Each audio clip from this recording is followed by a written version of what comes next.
AEW Unrestricted.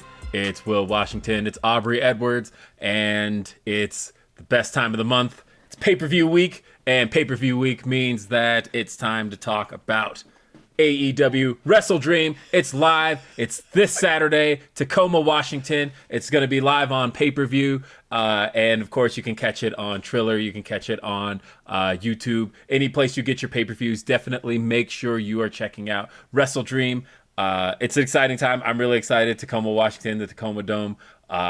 There's so much going on this show, and we've got so much to get to. So we're just going to start off with the AEW Women's World Championship. This past Tuesday at Title Tuesday on Dynamite, we crowned a number one contender to determine who is going to be facing Mariah May, and that person is our guest, the one and only Willow Nightingale. Willow, thank you for being here on AEW Unrestricted.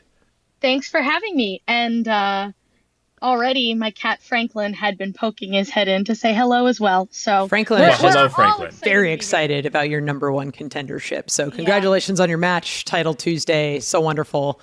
Well, a little bit later on in the show, we're going to be joined by Chris Jericho, who, of course, is going to be challenging your conglomeration mate, Mark Briscoe, for the Ring of Honor World Championship. But thinking about if the two of you are successful at Wrestle Dream, we're talking about two world titles essentially coming home to the conglomeration. We're talking about essentially two of the founding members of the group being able to call themselves world champion. Talk about a little bit of what that means to you. You know what that would mean? That would mean that the word of the day would be champion. Actually, we could probably come up with something way better than that. Victorious. I got to look through some SAT prep and see what a really good SAT prep word would be, because I feel like I don't even know where Mark comes up with these. He just pulls them out of nowhere. He's defying the stereotypes about rednecks. That Mark Briscoe, very verbose. But yeah, I think that would really solidify our legitimacy. I mean, obviously, we're all friends. We're all having a good time. We're rooting for each other. And I think it's important to show how important friendship is and how far it can get you. But hey, we're looking to come out the other side of Wrestle Dream. Not just friends, not just people who support each other through our tough times, but as victorious champions. And I think that would really kick us into a new gear of what the conglomeration is and can be. So you are not, this isn't your first championship bout. In fact, you've been a champion for AEW, former TBS champion. You've been a champion for other companies, New Japan Strong. You've been a champion for CMLL. What would it mean to put the Women's World Championship on that list of accolades? To me, and this is in no way trying to diminish the accomplishments that I've had so far, because the titles that I've held, the matches that I've had have literally brought me to tears, by how much it means to me. But the moment AEW started, I knew this is what I wanted to pursue. This is where I wanted to be. This is the home that I wanted to make for myself. And the Women's World Championship is the grandest prize for us. And so everything I've done means so much. It really does affect me. I carry that with me. But that's the one thing that I really, really have been gunning for this whole time. And, I've wrestled Toni Storm at Forbidden Door for it before, to no avail. But I feel a little something. I feel a little magic. I feel like I can do it. I mean, I thought I could do it last time. But this time, I know how much I've done since then, the mountains I've had to climb and overcome since then. And, we're always aiming to grow. We're always aiming to get better. But I really can see the difference in who I am as a wrestler, as a fighter, as a competitor.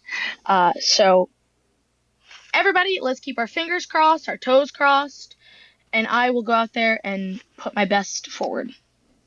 Well, let's talk about some of the opponents you faced in the past, because just this year you've You've come up against some of the best that the AEW Women's Division has to offer. You got to face off and defeat Julia Hart. You went one-on-one in a triple main event with Mercedes Moné, the current TBS champion. You faced Chris Statlander at All Out in an incredible Chicago street fight. But now you've got right in front of you Mariah May. Where does Mariah May fit in? This isn't your first time getting in the ring with Mariah May either. She actually, you two faced off one-on-one in the finals of the Owen Hart tournament, and that actually was the match that was to get you to the World Championship match at All Out, or All In, excuse me. Sorry, I seem to be opening up old wounds as I say this. I'm just watching your facial expression. But talking about the fact that this isn't your first time facing Mariah May, talk to me a little bit about her as an opponent and a little bit about what you have to prepare for this time around. So I think there's a lot of feelings going on, and there's a lot of strategizing going on, because there is already, as you mentioned, the old wounds. I did win the Owen Hart tournament last year, and there was no going on to get a title shot. So there's a little bit of a chip on my shoulder about that, because the way that she was able to even become champ was never afforded to me. But that is okay. That is sometimes life. Sometimes it's not necessarily fair, but that's okay. That's okay, because when the opportunity was there, she did beat me. And there was, of course, a little interference from Stokely and Stat, but I will admit she pinned me with my shoulders on the mat. And at that point, she had a much better demeanor about her. She fought a little bit more fairly. This new Mariah, this world champ Mariah, she's much more cunning. She is much more, a word I will refrain from saying. Oh. So it is like a little bit of a different ball game, and emotionally I have to try to not be too invested in like the frustration I have tied up with the Owen situation. I have to just focus on the fact that I want to be the champion. And Mariah, for all that she is the person standing in the way. Oh, man. And so my plan is to study, or it has been to study, and to be wary of her tomfoolery. I'll put it that way. It's such a pleasant way to talk negatively of your competitor. There's no one else as good as that at Willow. Thank you so much for being on the podcast today. I'm so excited for this match happening this weekend at the Tacoma Dome. We've got Willow Nightingale and Mariah May for the Women's World Championship. This is going to be dope. Thank you so much for chatting with us today. Thank you for chatting with me, guys. And going from one world championship to another, the AEW World Tag Team Championships are on the line. The Young Bucks, the EVPs, the three-time AEW World Tag Team Champions are defending the titles against opponents they are very familiar with in Private Party. We've been celebrating the 5th anniversary of Dynamite recently, and a moment that's always talked about in Dynamite history goes back to the 2nd episode of Dynamite, Boston, Massachusetts, the number 1 seeded Young Bucks in the inaugural AEW World Tag Team title tournament getting defeated by Private Party. And, that's a moment that has meant a lot to Private Party. But talking about the fact that Private Party, it's been 5 years now since that moment occurred, and they've been scratching and clawing to get back to that and get to that specific moment. And here we are 5 years later, almost 5 years to the day, really. We're talking about, that was the 2nd episode of Dynamite. Here we are 5 years and a week into Dynamite's run, and we are headed to Wrestle Dream, Private Party challenging for the AEW World Tag Team Championships. I've always been a really big fan of Zay and Quinn. I kind of want to see him do it. I mean, yeah, and they said themselves too, like 5 years of Dynamite, new year, new Private Party, like let's kick it off. Let's really just go all in on Private Party. And seeing these guys grow over their time at AEW, like they've had ups and downs. We've seen injuries, we've seen successes, but we've never seen championship gold on these guys. And for them to be day one AEW, they've been putting in the work. Like, I really want to see Private Party walk away with this too, especially since the EVPs are just, I feel like they're rubbing it in people's faces. Do they need to keep these championships? It seems a little like suspect that we got the bosses, got some titles. I'm just saying. I'll say this in defense of the greatest tag team to ever lace up a pair of Jordans. I will say that Matt and Nick have been on a roll recently. That I think their recent world title defenses have been phenomenal. I thought Grand Slam was excellent, and to see the gear that they've hit with this world championship run, it's clear for them that they're just getting started as far as they're concerned, and they have no intention of losing to Private Party. But I think as a day one AEW fan, just somebody who's been watching this show since the beginning, I remember that feeling I got when Private Party successfully defeated the Young Bucks on that second episode of Dynamite. And to know that they have the opportunity to do that again, but this time actually become the AEW World Tag Team Champions. I was actually, I was talking with Jeff Jones. It was actually just a week ago. It was at the 5th anniversary show. And we were talking about how for that original tournament, everybody had taken pictures with the world tag titles and every team that was in it. And seeing Private Party with those belts 5 years ago and knowing that, they didn't really get to hit that again, knowing that it could potentially happen, just seeing that visual though of them with the belts. And it was like, man, this felt right then, but it feels even more right now. They'd have to take new photos because those boys have grown up quite a bit since then. Yes, they have. And that's the thing. Yeah, absolutely take new photos. Also, we've got new belts since then. But either way, just seeing it, though, it felt right. And it feels right now. And I want to see Private Party do it. You know what else feels right? Shibata having a title. Like the fact that we've got Katsuyori Shibata versus Jack Perry also on this pay-per-view is insane. I feel like Shibata, given his history in wrestling, he's a legend in his own right. But without seeing him hold gold, or I guess it's pewter now that Jack Perry sent it through a series of arts and crafts, I want to see Shibata with gold. Like, I feel like that's something that he's earned. It's something that he's done so much in his career. These are just two things that are meant to be.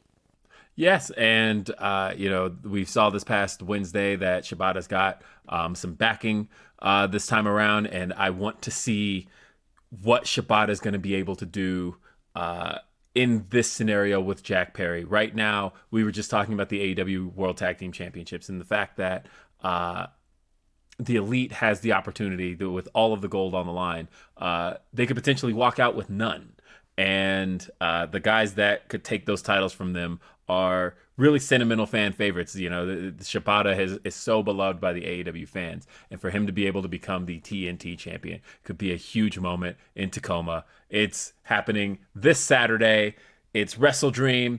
You can check it out on ppv.com. You can check it out on Triller TV. You can check it out on YouTube. But we want to see you there in person, AEWTix.com. Come to the Tacoma Dome and come be a part of AEW Wrestle Dream. And as far as this show is concerned, AEW Unrestricted, we've got so much more to come. We've got guests coming up on this show, including Darby Allin will be with us a little bit later in the show. But coming up after this break, we're going to be joined by the challenger for the Ring of Honor World Championship. He is the Ocho, he is the Learning Tree, but he could potentially become the 9-time world champion. It's Chris Jericho. All that and much more when AEW Unrestricted continues. Unrestricted. It is Aubrey and Will, and we're talking about Wrestle Dream happening this weekend at the Tacoma Dome. Watch it on ppv.com, watch it on Triller TV, watch it on YouTube. We could not talk about this pay-per-view without talking about the Learning Tree, Chris Jericho. Hi, I'm here. Hi, guys. Hi, guys. Yes! That's what you're waiting for, right? I was waiting for it. It's my favorite part. Oh, I love it. I love it so much. Like, you already have this, amazing legacy that you've built at AEW, and now there's a chance that you could again become the Ring of Honor World Champion.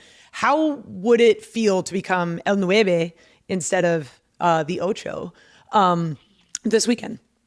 Well, I mean, once again, at this stage of my career, I'm all about, mentoring and elevating other talents, as you can see with the Bad Apple and with the Redwood.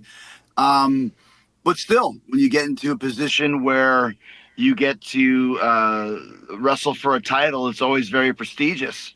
And I think, honestly, what we did with the FTW title took it to a different level to where Hook pretty much had to retire it, because how much further could you go with that title? And who would have ever thought in the first place that Chris Jericho would be FTW champion? But, Right. I did, and we did something really fun with it. I did the same thing with the Ring of Honor championship a few years ago with the Ocho. I mean, that was pretty much a dead title. We made it very coveted, had a lot of spotlight on it with all the different matches, with all the different guys like Bandito and Ishii, et cetera, et cetera. So I'm poised to do it again on Saturday with the match against Mark Briscoe, and I mean, why not? Let's take the Ring of Honor title and put it back on the map where it's very prominently displayed once again. Well, let's talk about Mark Briscoe, your opponent, a man who really made the Ring of Honor World Championship a destination for him. We've kind of discussed time and time again how his brother Jay was a former Ring of Honor World Champion, and it was a legacy that his brother left behind. And for him to get to win that World Championship was a major moment for him. And it doesn't seem like that's a championship he's willing to part with at this moment in time. It feels like there's still a lot more to go for him. Let's talk about a little bit for him as an opponent and what that would mean for you to defeat Mark Briscoe specifically.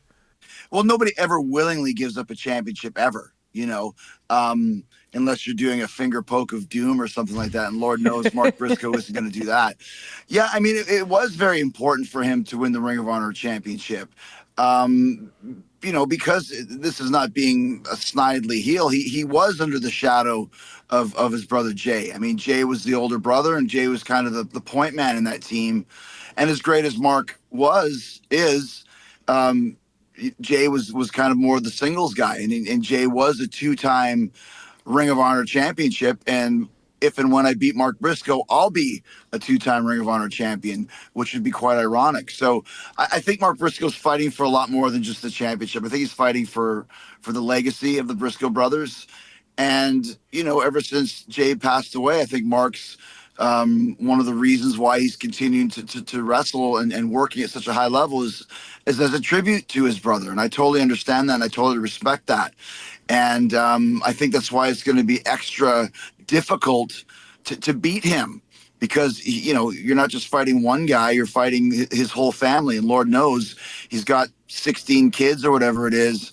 He's fighting for all of them as well. So it's not easy anytime you're in the ring with Mark Briscoe. And that's another reason why I'm really interested in this match, is that Jericho and Briscoe have never been one-on-one through all these years of wrestling. He's got decades of experience, as do I. We were never in the same company together. I was never in the ring with Jay. I've only been in the ring with Mark a few times in six-mans, etc. So I think it's going to be quite a wild display just from that alone.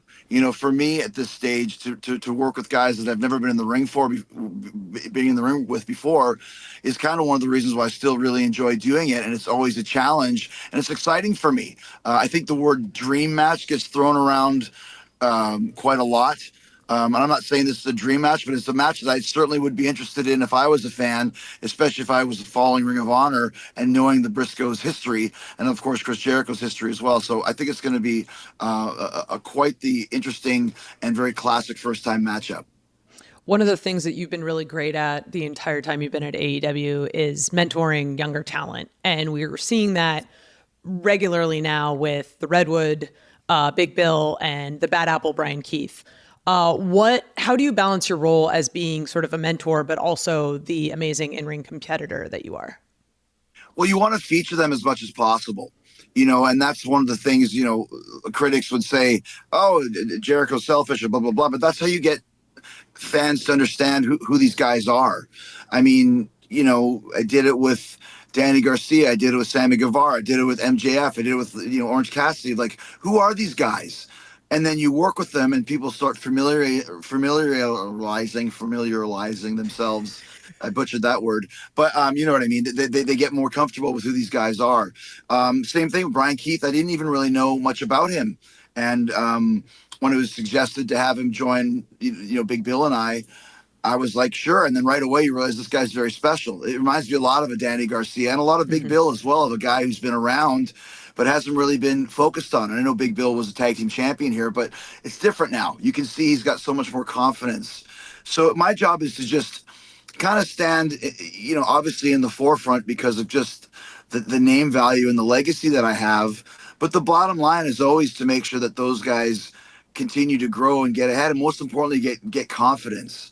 When you get confidence in this business, that's when you get great and you can handle any situation. I think of Jack Perry when I first started working with him and all the advice that I've given him along the way. He's starting to get confidence. Hook, how much better is Hook now after he worked with me and with Samoa Joe as well? I mean, you're getting to figure out who you are as a performer, and where you stand in the business and in the company, and that's where guys really continue to grow. So that's always been my role here in AEW from day one 5 years ago.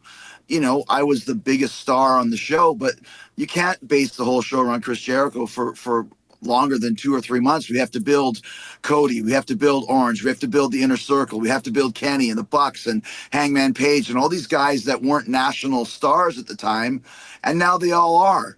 And I had a lot to do with it, with a lot of those guys, and I take great pride in that. So I was just talking to Swerve Strickland just a few minutes ago and giving him a couple compliments. That's kind of what I'm there to do, and happy to do it, and really excited to see the growth in so many of these young talents and how they're just growing in leaps and bounds in the company as they get that mystical, evasive word, confidence. Well, talking about the balance of being both a mentor and a performer, at this point, you are an 8-time world champion, and each of those has had it's had its own story in its own right. Now, talking about the fact that you could potentially become a 9-time world champion, what does it mean at this stage of your career to potentially be a world champion now? I mean, I think it's once again, you think of Chris Jericho, big picture. It's really interesting to me sometimes when I really analyze it, just the amount of different opponents and eras that I've been in the ring with. I mean, I was in the ring with Gene Kiniski and Dick Slater and guys like that. Where you're like, what? What are you talking about? Bulldog Bob Brown and all these what, really?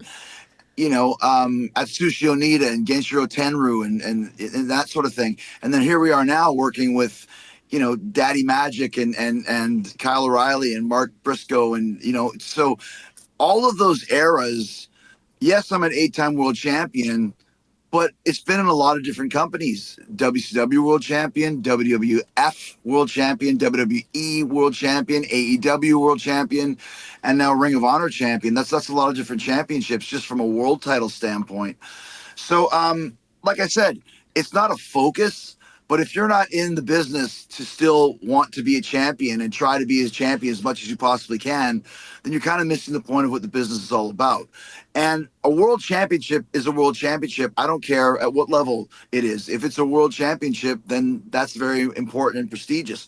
Of course, I still always want to have a chance at the AEW World Championship, but the Ring of Honor World Championship ain't nothing to laugh about either, especially when, like I said, I feel I really elevated it the last time a few years ago with the Ocho. So it is a big deal. And, it's not something to ever take lightly. And like I said, once again, I know the Briscoe family doesn't take that lightly because that's part of their whole lineage and part of the reason why they're now more motivated than ever. I mean, how hard is it for Mark Briscoe to continue in the business where it was completely linked to his brother Jay? Well, this is one of the ways to do it. He can start to forge and carve out his own path, like I mentioned earlier, in a tribute, in a memoriam to Jay. So he's a raving psycho as it is. The guy's crazy. If you see, he has zero front teeth. He really doesn't. I'm scared to be around him. When he's barking and last week when he got super serious with what he said to me, which is why I said what I said to him. I want the real Mark Briscoe. I don't want the word of the day Mark Briscoe. I want the guy who's going to go out there and try and tear my head off, because that's going to make me better as well. At the end of the day, do I think I'm going to become the Ring of Honor World Champion for the second time? Of course I do. That's why I challenged him in the first place. Do I think I'm going to pay a price with this lunatic in the ring with me? Yeah, I will. But that's kind of all part of what we do. And I think it just equates to being a very exciting match for the fans. Some will like that I'm the champion. Lord knows a lot are going to hate that I'm the champion. But tough luck. This is pro wrestling. You can't always get what you want, as Mick Jagger said. Oh, so great. Thank you, Chris. I know your busy schedule, and I appreciate you taking a couple minutes to chat with us about your match this weekend. I'm really excited to be there and to see it. Thank you so much for joining us today. We'll see everybody on Saturday. I'm looking forward to it. Yes, thank you, Chris. And talking about Tacoma, we can't talk about Tacoma, Washington without talking about Tacoma's own Swerve Strickland, who will be making his return to Tacoma. We haven't seen Swerve since All Out, since that brutal lights out steel cage match with Hangman Adam Page. And I think brutal's an understatement. Like, it was yeah, real bad. And Tony Schiavone mentioned a few weeks ago that he had a rough few weeks going into that. He had his childhood home burned down, and before that he lost the AEW World Championship to Bryan Danielson. And now we've got MVP and Shelton Benjamin, who have clearly set their eyes on Swerve Strickland. Swerve's got a lot to address, and he gets to do it in front of his hometown fans. What's he gonna say?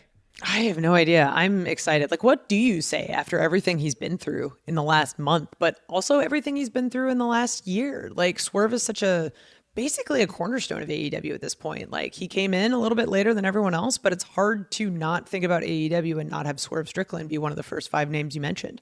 So I'm excited to welcome back home. I'm excited for him to be in front of a hometown crowd for the first time ever, technically.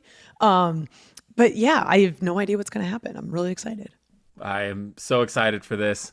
And another match that I am extremely excited for. Are we going to talk about it? Yes. This match just sounds insane on paper when you think about the combination of everybody involved. But we're talking about the AEW International Championship. We're talking about Will Ospreay defending the AEW International Championship against Ricochet and Konosuke Takeshita. Yeah.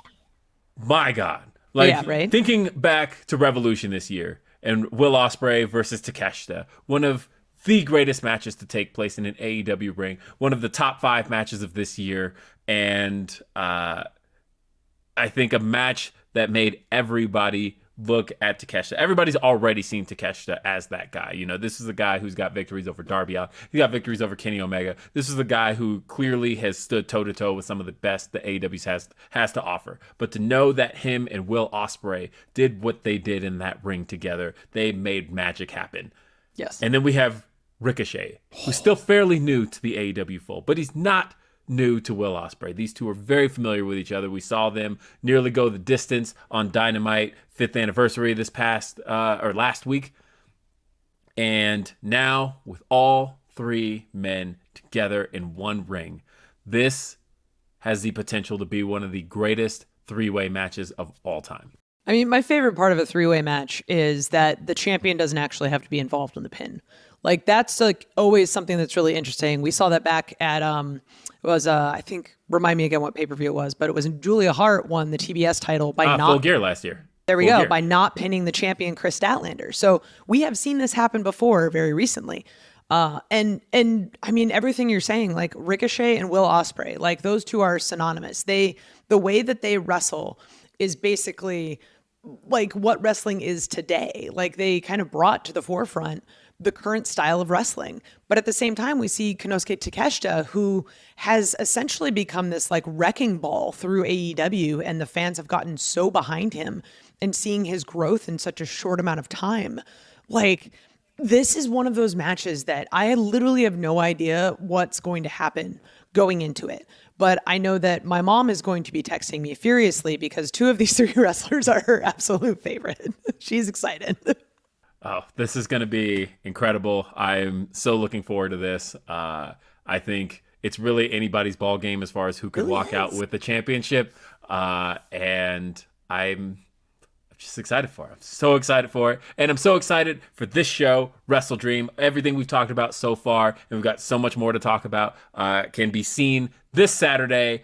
It's available on ppv.com. It's available on Triller TV. It's available on YouTube. But you'll also want to be there in person if you're in the Tacoma or Seattle area. AEWTix.com is the way to get those tickets and be a part of the show, be a part of history. And we've still got so much more to come. We're going to be talking with Darby Allin, Seattle's own Darby Allin, and the match he's got coming up with Brody King. We're going to be talking with him and so much more to come right here on AEW Unrestricted.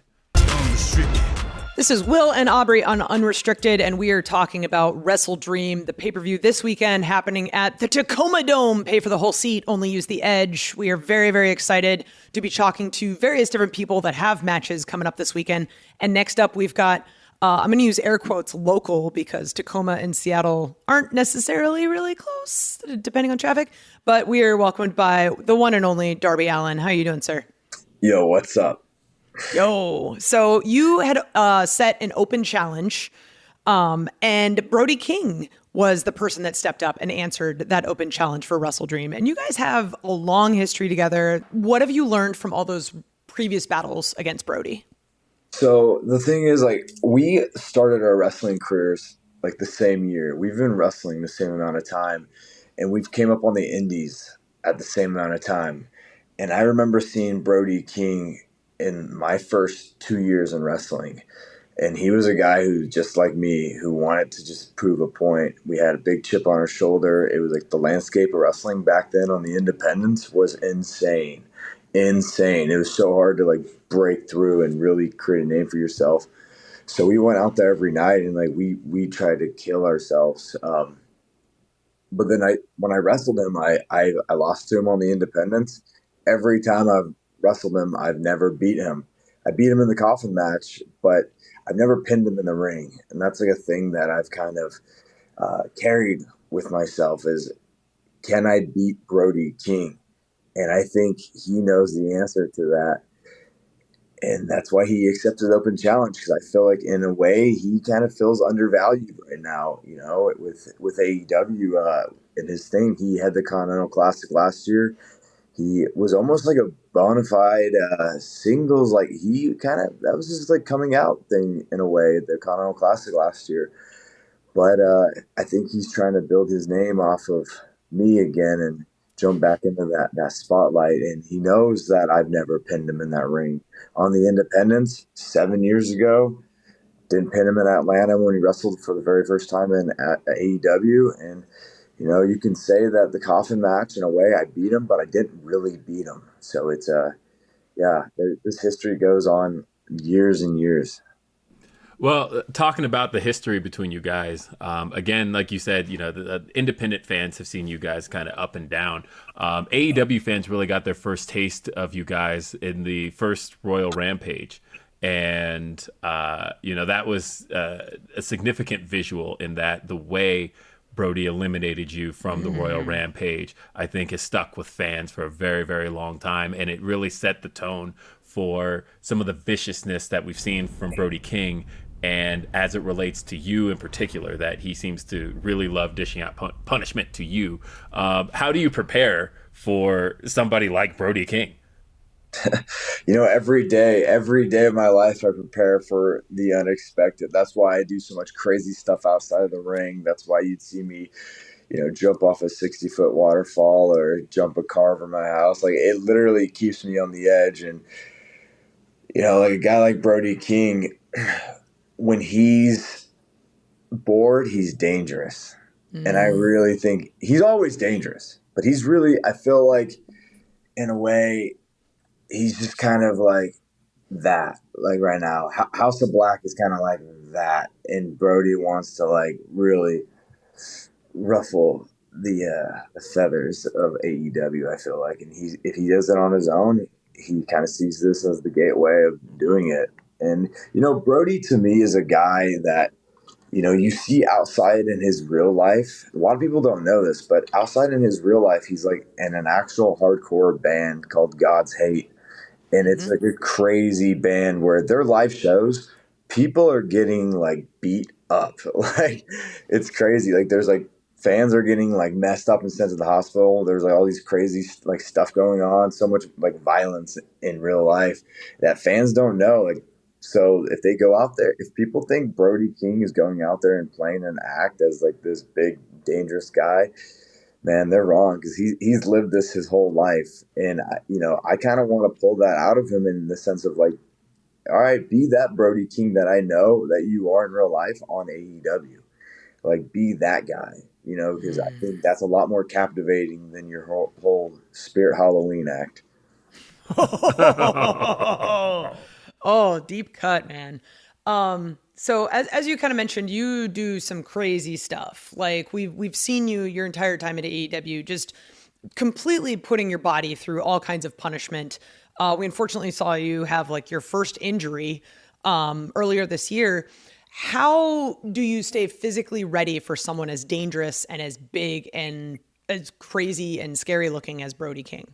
You got to keep your pain tolerance at an all-time high. That's why I do all the stuff outside the ring. Like, normally when I feel like I'd like to think a lot of wrestlers, when they get done wrestling for the weekend, they kind of just go home, they can work out, they go to the gym, they do stuff. But like I still, like I'm doing all this like crazy stuff outside the ring. And I really feel like it keeps my body like ready, because the years of skateboarding, I feel like got me more ready than anything I could have done. Just years and years of falling on concrete got me like my pain threshold at an all-time high. So if people are going, they're like, oh yeah, Darby's like the smaller guy, but it shouldn't make sense for him to take as much of like a beating. But then they look at my like footage that I've done my whole entire life, like, okay, that makes sense. That makes sense. I probably have a crazy pain tolerance, like super crazy pain tolerance. So that's just what I do. I still, when I'm a wrestler, I don't just like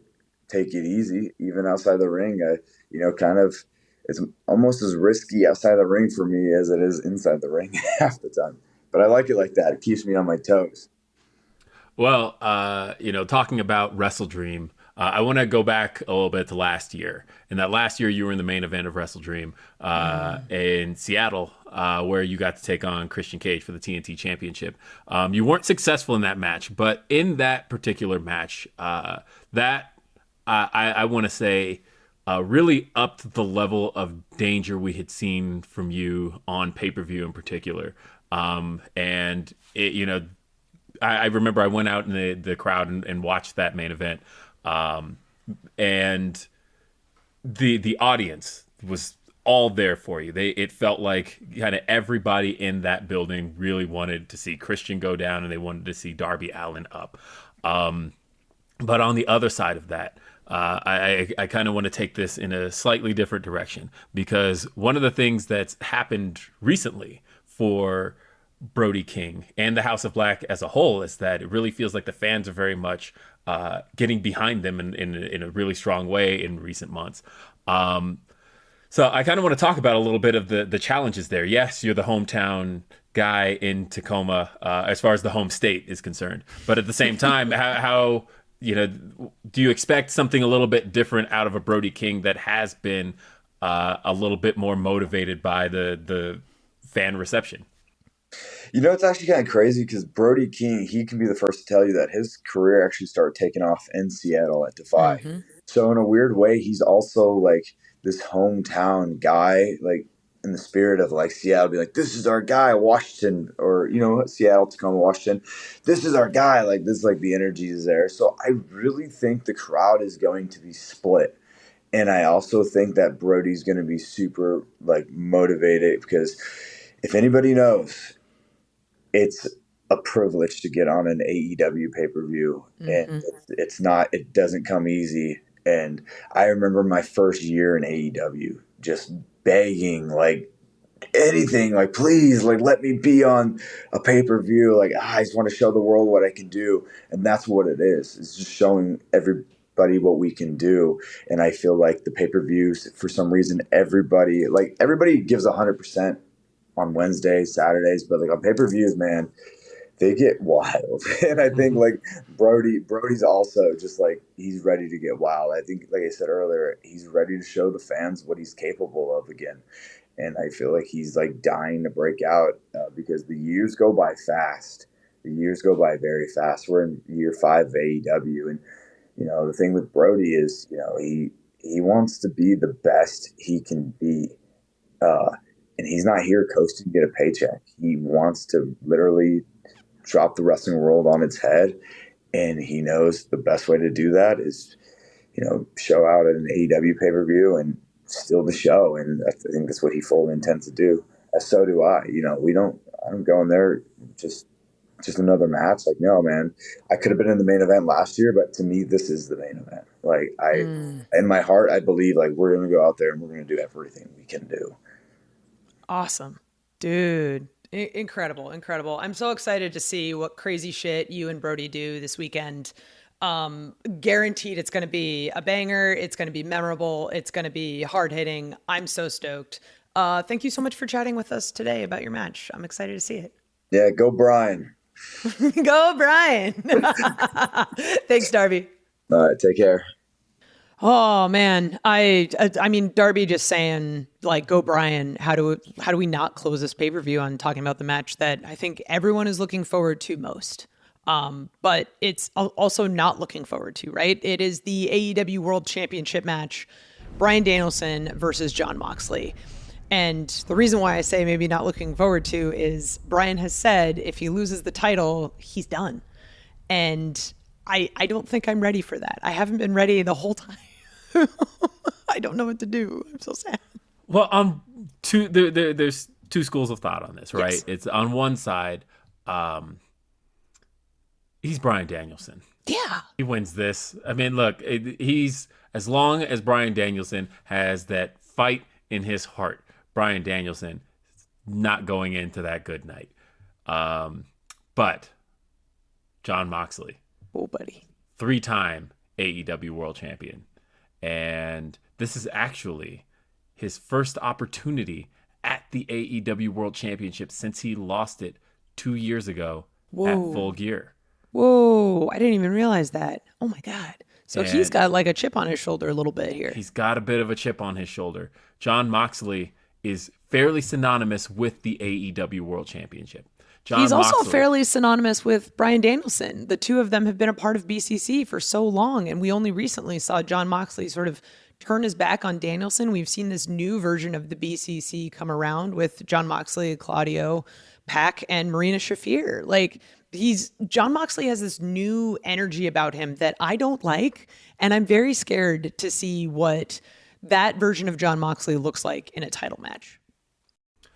It's scary. It's scary. It's scary to think about. And like I said, like you just said, we haven't seen Jon Moxley this dangerous side of Jon Moxley. We haven't seen this dangerous side of the BCC. A BCC that was willing to take out one of their core founding members. And it gets you to thinking back, how long has Moxley been hanging on to this grudge against Bryan Danielson? Does it really go back to Full Gear 2022 when Moxley lost the world title and Regal turned his back on him? And Bryan sided with Regal at the time. And there's so much history and animosity here, and for it to have come to a head at All Out the way it did in such a violent, gruesome way, Moxley has very clearly made his intentions known. He is not just here to win back the AEW World Championship and potentially become the first ever 4-time AEW World Champion, but he wants to end Bryan Danielson's career. He wants to put Bryan Danielson under, and knowing what Bryan himself has said, this is his opportunity to do so. Oh my God. Like, it's one of those things where like I want to be prepared for the just in case and bring a bunch of tissues, but at the same time, I don't think I'm going to, because I don't want the possibility to be real. Like, I think we're all rooting for Bryan here. I really am. I really am. Go Brian all the way. Go Brian. And Darby said it knowing right. that, how special the Tacoma Dome is to Bryan Danielson. He's talked about it forever. He's talked about the fact that this is where he and his dad watched wrestling growing up. And to know that Bryan gets to walk in to the Tacoma Dome as the AEW World Champion, that's really special. That's really cool. And I'm excited to see this match, but I'm also excited for this reign to continue. I am. I'm not ready for this to end. Not yet. Not the way he won the title at All In. It's not time. No, it's not. I wish this goes the way we all want it to go. Regardless, I know it's going to be a battle for the ages. It's going to be phenomenal. When you have Jon Moxley and Bryan Danielson in the main event, like, you're not going to get anything less than absolutely friggin' stellar. This match is going to be worth the price of a ticket alone. And if you aren't going to Wrestle Dream, please watch it. ppv.com, Triller TV, YouTube. There's but seriously, get on a plane ticket. It's not that expensive. Go to Wrestle Dream. It's at the Tacoma Dome. You pay for the whole seat. You only use the edge. AEWTix.com. It's going to be a phenomenal show. Watch it on pay-per-view, please. You can watch Dynamite on Wednesdays on TBS. You can watch Rampage on TNT every Friday. You can watch Collision on Saturdays on TNT. And of course, don't forget Ring of Honor. We've got Honor Club every Thursday. Catch all of the latest AEW shows on the go when you download the TNT and TBS apps from the App Store and Google Play. Then sign up for a weekly newsletter at tntdrama.com/elitefleet to get updates on upcoming shows, live events, sweepstakes, merchandise, and more. Wrestle Dream is this weekend. You will see me there. I'm Aubrey Edwards. Will be there too, just he's in the back. Thank you for listening to AEW Unrestricted. Peace.